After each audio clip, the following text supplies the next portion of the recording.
અમદાવાદમાં રાત્રિ દરમિયાન પોલીસનું કોમ્બિંગ યથાવત। અમરાઈવાડી વિસ્તારમાં પોલીસનું સર્ચ ઓપરેશન। ગુનાહિત ઇતિહાસ ધરાવતા લોકોના ઘરે તપાસ કરવામાં આવી। અમરાઈવાડીના ગુલાબનગર વિસ્તારમાં તપાસ કરવામાં આવી હતી તો રાત્રિ દરમિયાન પોલીસનું કોમ્બિંગ જે છે તે યથાવત અમદાવાદમાં જોવા મળ્યું। અમરાઈવાડી વિસ્તારમાં પોલીસે સર્ચ કર્યું હતું। જે પણ ગુનેગારો છે લિસ્ટેડ ગુનેગારો છે તેઓની એક યાદી તૈયાર કરવામાં આવી હતી। ગુનાહિત ઇતિહાસ ધરાવતા લોકોના ઘરે પણ તપાસ કરવામાં આવી છે।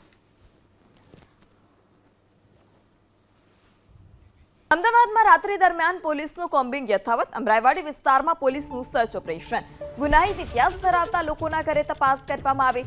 અમરાઈવાડીના ગુલાબનગર વિસ્તારમાં તપાસ કરવામાં આવી હતી તો રાત્રિ દરમિયાન પોલીસનું કોમ્બિંગ જે છે તે યથાવત અમદાવાદમાં જોવા મળ્યું। અમરાઈવાડી વિસ્તારમાં પોલીસે સર્ચ કર્યું હતું। જે પણ ગુનેગારો છે લિસ્ટેડ ગુનેગારો છે તેઓની એક યાદી તૈયાર કરવામાં આવી હતી। ગુનાહિત ઇતિહાસ ધરાવતા લોકોના ઘરે પણ તપાસ કરવામાં આવી છે।